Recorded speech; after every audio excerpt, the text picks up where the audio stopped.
What is up, you guys? It is your boy John. Welcome back to another Farming Simulator 19. We're back on Ringwood by Stevie. How are y'all doing? Welcome back to another video in the series. I know it has been a minute. I have been slacking. I'll just come right out and say it. I have been slacking. My apologies. But what matters is I'm on the map now and I'm ready to do a little combining for you guys. We have been doing a ton of work on this map, of course. A ton of work on the map, of course, and it has been awesome, especially since the last video that I made, because I was actually made anyway. Not gonna give you all my secrets. It was made a while ago. Anyway, we're back on the map today, or I'm back on the map today, and we have purchased another field since the last video. Actually, I think 2 fields. 19 and 17 both have been purchased. We have continued to do a ton of missions. Actually, I think field 4 was also purchased since last time I made one of these as well. Which means here soon, and actually maybe the next video, I will... these trees need to go. Okay, so you know what? Next video in the series, I will lease the Scorpion, and I will work on taking out a few trees in between. The thought process is to kind of, what was it, field 15, I think it was? That was in this area. So field 7... or 6, 7, 19, and 21, all going to be combined eventually into one field. I just think it's going to be a good, time, and it's going to be good to have all of that land. So that will be good. Plus, the trees don't really make us a ton of money, but it is definitely something to help eat up some hours. And so if we do that on stream this Saturday. So next video in this series, I'll work on it, and then Saturday we'll work on it with the guys and actually get something done. Because I know if I'm working on it by myself, not really going to get a lot done. But good thing is those are all fir trees, except for those down there. These are all fir trees, so I can get a Scorpion in here. I'll lease it, of course, because we don't have money to buy it. I don't think we do anyway. I'm not going to buy a Scorpion King because it's not something we use a lot. I don't think it would be a good financial, no, definitely not. Like half the money. Would not be a good financial decision for the farm to purchase a Scorpion. When we added field 4 into the big field there at the homestead, we did lease a Scorpion for a couple hours. About 3 hours, maybe. 2.5, 3 hours, something like that. And I cut down trees with that almost the whole time. Because what we did that day, which I probably won't do. We might work on it Saturday. These here I'm probably going to actually log. So I'll Scorpion, cut them up into pieces, pick them up with the tractor, haul them as logs. We also have the in-game chipper. Okay, and we've been using that. So if you guys are curious about that, maybe tune in Saturday. Because the crooked trees we chip. These straight trees I think will, the fir trees, I think we will, we'll just go ahead and haul those as logs. Because why not? It's a lot faster process than doing it all into wood chips, because that definitely takes forever. You guys notice I am dropping straw, obviously, on these soybeans. That is part of this map. It's not soybean straw, because that's a different thing. Some maps call it soybean straw, which is a different straw. This just counts as straw, same as wheat, oat, or barley. So we're good there. If we pick up the straw off field 19 and our big field over there, you can see some of the straw has been picked up, but not all of it. I'll also probably work on that Thursday as well. Or no, Tuesday. The Tuesday stream. Later today. Yeah. Yeah, later today I'll work on that. And then Thursdays, maybe I'll do some trees. Anyway, whatever. Gonna be working on the map Tuesday, Thursday this week on Twitch. Links in the description as always. As you guys know, it's a good time over there, and yeah, we're counting down the days until schedule change is what it really is. That's really kind of what's going on for me. I'm anxiously but excitedly counting down days till schedule change, because once we hit schedule change, that means Christmas lights are coming, and then the next big event after Christmas lights was, well, getting them done, and then Farm Sim 22. So yeah, I kind of can't wait. The goal is to be done with this map by the time 22 comes out, but we will wait and see how far we get. You know, how far, I don't know how far we're going to get. We do have sheep in the homestead for animals. I would really like to get another animal on board here very soon. The problem is money, honestly. We're still leasing a combine because we just don't have money to purchase a second combine, but it's very handy to have a second combine. Obviously, I'm not using it now, but when the guys are in here on Saturdays or even sometimes during the week with me, and it really is nice to have two combines. So, yeah. So we're still leasing one. I think it has like 30 odd hours on it now, so it's kind of due for turning in and buying a different combine of some sort. I don't know if it's gonna be a red one. I don't know if it's gonna be a green one or a yellow one or black one. I don't know yet. Maybe a green one. We'll have one red, one green. We'll call it Christmas or something. But we will have to wait and see what we do there.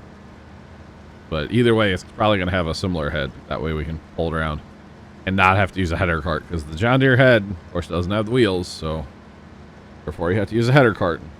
I'm not really a big fan of header carts. They don't work very well in my opinion, so if the head would lock down to it like they do in real life, you know, with some straps, that sure would be nice, but fortunately we don't get straps on Farm Sim on our header carts, so maybe in 22, a boy can dream. A boy can dream. That's one of those little changes they could add that would make such a big difference, you know? Yeah, header carts that actually have straps. Of course, the Claas header carts are a lot better, so maybe that's like a look into the future, you know. But anyway, if we pick up the straw off of field 19 on our big field, we make several $100,000. And I know it doesn't maybe seem like it's worth it because it does take a lot of time to pick up all the straw. We actually have, do we have 4 pickup wagons right now? We had 4 the other day. We had a couple leased to help us out. Oh, we did. Oh, I got to show you guys this planter, by the way. I haven't run it yet. We're going to be running it. Okay, so we own 2. I don't have any leased. Okay. We are going to be planting corn this next time. And I actually kind of think we might chaff or, yeah, might make a bunch of corn into silage, because silage is worth a pretty penny. And if we could get just a little shot of money in the arm, even if it's just, silage is worth $4.79 BGA. Even if it's just a shot of money in the side of the arm here, just to get a combine, you know, I'm cool with that. So we might work on that this at some point this week as well. Maybe not forage harvest everything corn wise, but you know, maybe like the 2 smaller fields here, 7 and 19 or something. I don't know. We don't have any bunkers currently. I have to put some bunkers in. So, because of course we're not using mods. We're running as few mods as possible. So we will not have like fermenting silos or anything fun like that. We will have bunkers. I will be using the milling machine to clean up the silage though. Milling machine to me should be in game. So therefore we will have it. Some of those key mods that I think should be in game, we're gonna go ahead and use them on this this server. GPS, milling machine, no collision camera. You know, some of the stuff like that I really think should be in. We do have on this map, like the planter. The planter is obviously a mod, but it's super realistic, so it's okay. You know, there's nothing OP about it or anything, so. That's why we'll go ahead, why we added it to the server and stuff like that. But otherwise, we're trying to run as mod light or as mod free as possible. But of course, we do have some, so it's all good. It's all good, yeah. So I talk a lot in my Let's Plays about the farm, like the IRL farm that's not really a farm. Everybody thinks I'm a farmer, but I don't claim to be. Obviously, I don't farm anything for money, so I don't think I'm a farmer. I'm a gardener, okay? We garden, we don't farm. But the pumpkins, you know, it's coming up here. It's October. It's pumpkin harvest season. It's pumpkin season, or spooky season, as some people call it. And we actually, yesterday, IRL for me, so it would be a couple days ago for you guys, I started our pumpkin crop of 2022. You guys saw it on my Instagram. I was on my stories there on Sunday. And we worked up the patch that will be the pumpkin patch for 2022 pumpkin crop. So it was kind of cool to like You know, there's only been a couple of pumpkins picked out of the patch for this year, 2021, and we basically have started 2022 pumpkin season already, which is crazy to think about, but it does take a lot of time, obviously. And of course, we're not planting or anything. That'll happen in June, but we have to get the spot ready for the next crop, and we are going to be planting our cover crop of rye very, very soon. We grow a rye cover crop. If you guys don't know, plant that, and then right before it is mature, before it actually makes rye seed or whatever you want to call it, the rye grain, we do spray it down with Roundup, which some people don't like Roundup, but you know, it is what it is. And actually, by having the cover crop, we use Roundup one time, and then we just do little spot sprays after that, or just little bit of weed control with a hoe or something, but just a little bit of Roundup. Whereas before, if we don't do the cover crop, it's constant Roundup use out in the pumpkin patch, and then we end up like killing pumpkins with Roundup because you get, you know, a little wind gust or something, and well, there goes your Roundup. So instead of doing that, we use Roundup basically one time with a little bit of spot spraying after that, and then it's just a whole lot better because we use less Roundup. And you know, I don't have a problem using Roundup, but if we can use less Roundup, then that's good, you know. Or sorry, generic glyphosate. We don't actually use Roundup, we use generic stuff. But anyway, same stuff basically, just has a different name on the bottle. And yeah, so by doing the cover crop, it's just great. It conserves moisture and just really cuts down on the weed pressure. A lot of people are like, well, if you have pumpkins, you're gonna have weeds, and it is true. There's definitely weeds in the pumpkin patch this year, but they're not that bad. They're not that bad. So yes, we will be planting our rye soon for our cover crop. I'm kind of excited for it. Should be doing that. Actually, it worked out perfect. So we worked up, it was a soybean field this year. We marked off like 60 feet or something that we want basically for the pumpkin patch next year. And then we got out our field cultivator and went crazy with it. I went crazy with it a little bit. And I mean, it's rough because we didn't have like the harrow part down, and we're, you know, kind of rough working it, and that's fine. Plus, there was a lot of soybean debris, chaff left, you know. There was a lot left because those were really good soybeans right there. So there was a lot of debris left over. And yeah, so we worked it up. It's pretty rough right now, but it worked out perfect because we worked it on Sunday, and today's Monday, and it just finished raining. Actually, we might get a little more rain later, but we've gotten about half an inch of rain here at my house, which I think the farm's gotten about the same.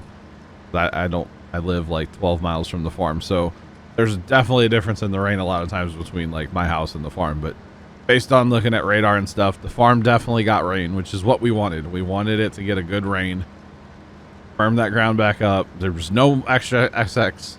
Wow, words are hard. There was definitely like very little moisture in the ground yesterday when I was working it up.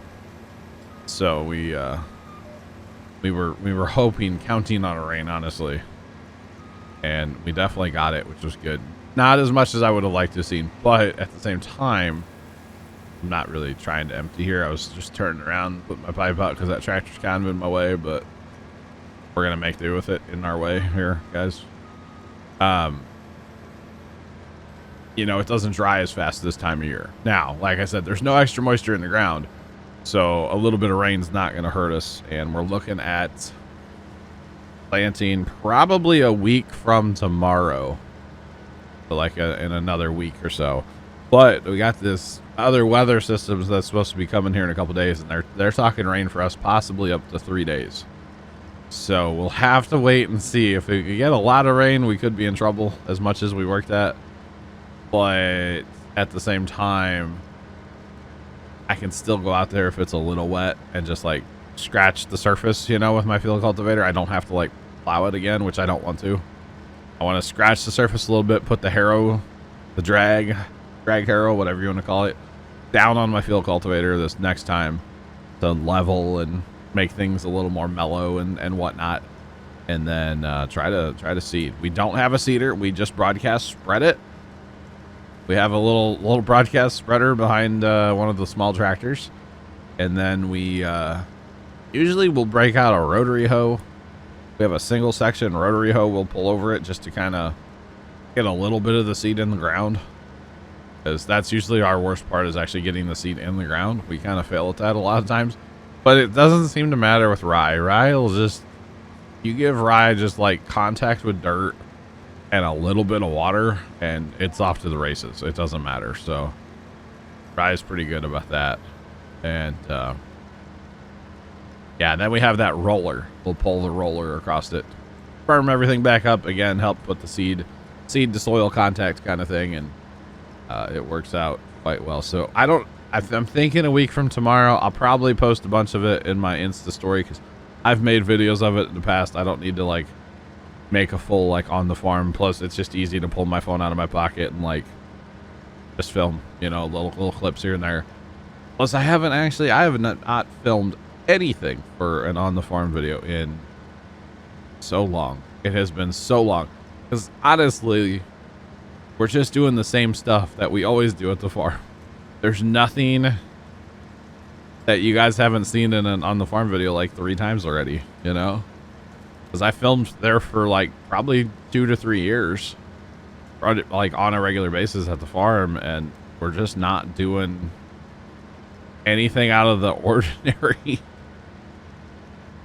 If we ever get around to it, we have ideas, and we've purchased like materials to make a can crusher using Dad's old Springfield Morris. It's not a hit and miss. It looks like a hit and miss, but it's a continuous running old engine.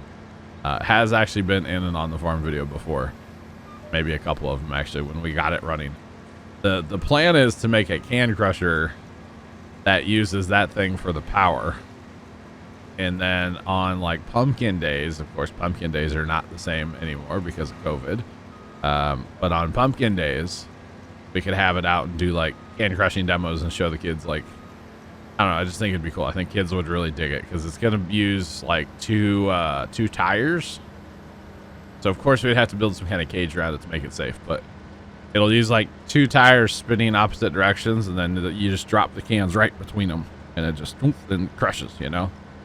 That's the plan anyway. We've been talking about building this thing for a long time. We bought fill block bearings and shafts, and we have the tires somewhere, and Dad has the engine is at one of my brother's houses right now, actually just kind of chilling, and which it runs. We could definitely get it running again. It ran last time we used it. Runs great actually for as old as it is. I don't actually know the year on it, but it is very, very old, and it runs great. But one of these days we would like to work on that project. I think that could be a fun project to like film building and using and stuff. I think that'd be a fun project. So maybe someday we'll get around to that. Maybe this winter. I don't know. It's just, you know, we go to the farm and just do the same thing. It's like, how many times can I film cutting the grass with our same lawnmower? You know, like, it's just, anyway. So farming, am I right? Farming. Oh, we bought the BGA plants as well. That's those 2 domes right there in the tank. We actually have, by selling the straw, this is our 3rd round of selling straw, the one we're currently working on here. Not currently, but like in the middle of, because like I said, part of that field is picked up over there. Because actually it was really sweet. On Saturday, we had enough people in here that we had 2 combines, auger wagon, 2 combines, auger wagon. I'm trying to think who was in here.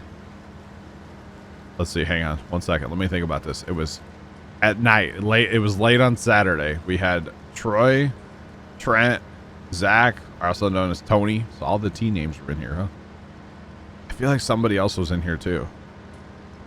Maybe not though, because it was 2 combines, auger wagon, and then I think Trent was picking up straw as we were harvesting. So like you can tell over there, he knocked out a fair bit of that anyway.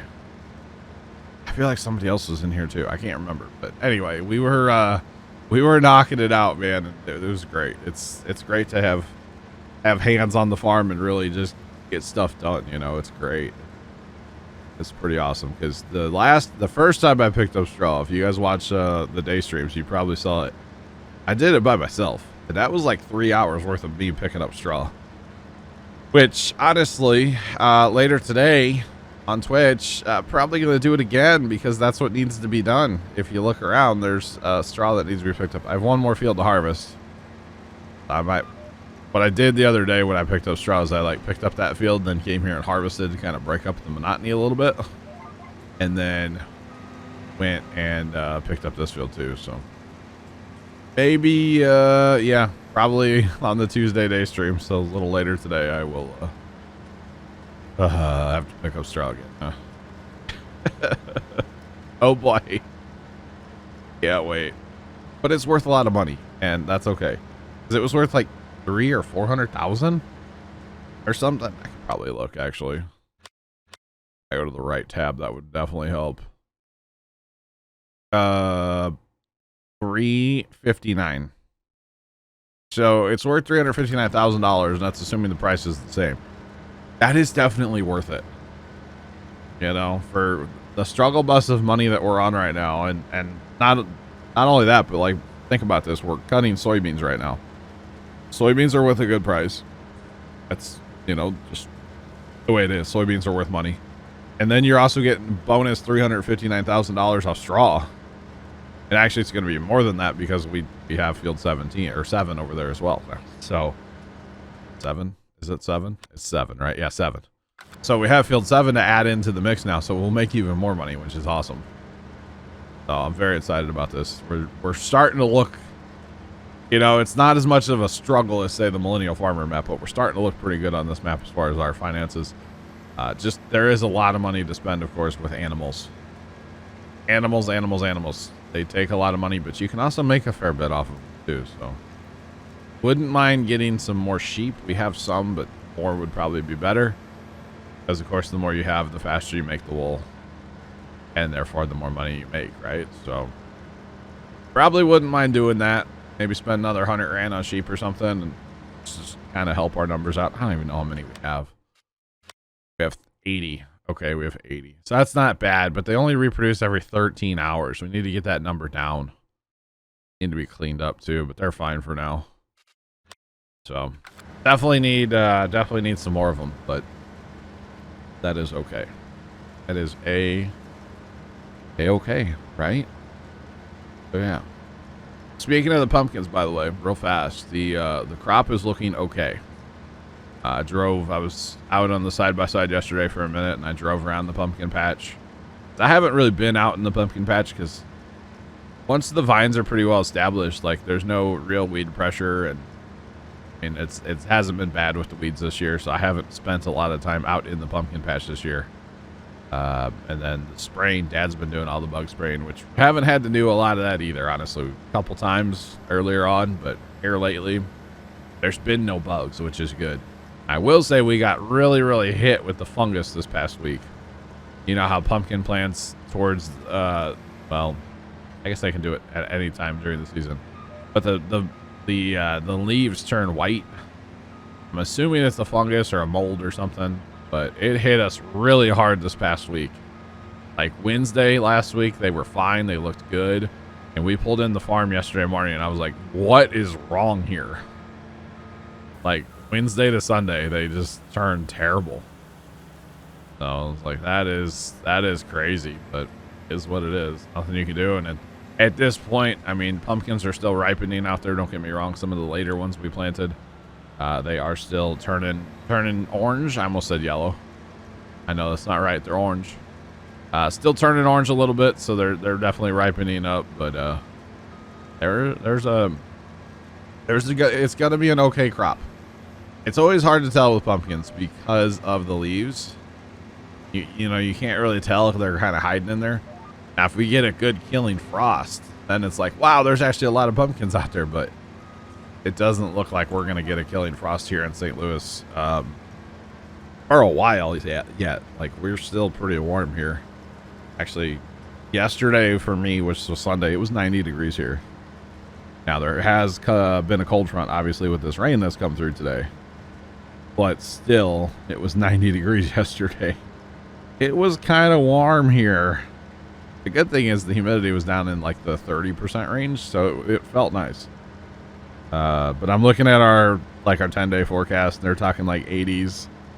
Couple days down in the 60s for highs, and then like 70s. So lows are all above 46 degrees. So that's like a week away. So I think we're gonna be okay as far as a killing frost. I don't think it's gonna happen anytime soon, honestly. Which, you know, I don't mind a killing frost when people are like trying to pick pumpkins and stuff, because like I said, it really highlights the pumpkins then, because the vines disappear instantly. Once you get a frost, the vines just disappear. As far as like being able to see pumpkins and stuff, or the leaves all disappear, I should say. The vines are still there. The leaves all shrivel up. But it's whatever, you know. You get really that authentic pumpkin patch experience if they're still like leaves and stuff, right? So it's fine. And plus, then the ones that are still naturally ripening up can do that without having to not have the plant to support them anymore, basically. So it's all good either way, but it'll definitely work out in the end. So yes, now not the crop that we should have, because we did lose so many plants back in the spring. We lost a ton of plants back in, I guess that's really summer, back in like July. Early to mid-July, we were just hemorrhaging plants at the farm. I mean, we would go down on a Sunday and it would be like, well, we're missing like 20 more plants, then go back down the next Wednesday and we're like, yep, there's another 10 plants, and go back down Sunday and be like, oh, there's another 10 plants. Like, holy cow, like they were good looking, healthy plants, but it just, they rot off at the ground. I don't know what's going on, if it's fungus or whatever, and they just like rot off at the ground and blow away like a tumbleweed. It's crazy. Like literally that one day I was cutting grass, I think I mowed like 6 plants, because they like I said, they blow away like tumbleweeds down there, and you just find them laying all over the yard. It's like, holy cow, what is going on? But you know, every year we're gonna lose some for sure, and then this year it just seemed like we lost a lot, but we're still going to have an okay crop. It won't be what we had last year. Last year was probably a record for us. But this year, still going to be okay. And with COVID being as bad as it is still, we're not having a traditional Pumpkin Day. Pumpkin Day is a party that we hold every year. We've been doing it for over 20 years now at the farm. And normally it's like a big thing. We have a potluck meal. Everybody brings a dish. We have a fire going so people can roast hot dogs over an open flame if they want. Have some games for the kids. We do like a big trick or treat thing, hay rides on like big tractor and small tractor rides, and all kinds of different stuff. But of course, with COVID, we're actually dividing. Last year we did like hour time slots and over 2 days and had everybody come down. This year I think it's kind of going to be more relaxed, not so like quote unquote strict, and just have like my one brother and my sister having people come down this coming weekend, and then like my dad's inviting people next weekend. So it'll be like his cousin and some of mom's like old friends and stuff. They're coming down like this next weekend. So it's going to be a whole thing. Anyway, guys, I think I'm going to go ahead and call it there. Just show you guys the straw that we have left to pick up on this field, which really sucks because you can't make a full pass when you're picking up the straw. Like you can see right in front of me here, you can't make a full pass. But anyway, thank you guys so much for watching. Have a fantastic rest of your day. Don't forget to check out stream here in a little bit, twitch.tv/PumaPlow, links in the description as always. I'll catch you guys there. Until next time, have a good one as always. Toodles to all and to all. That's my Twitch outro. I haven't made a YouTube video in a minute. Bye, y'all.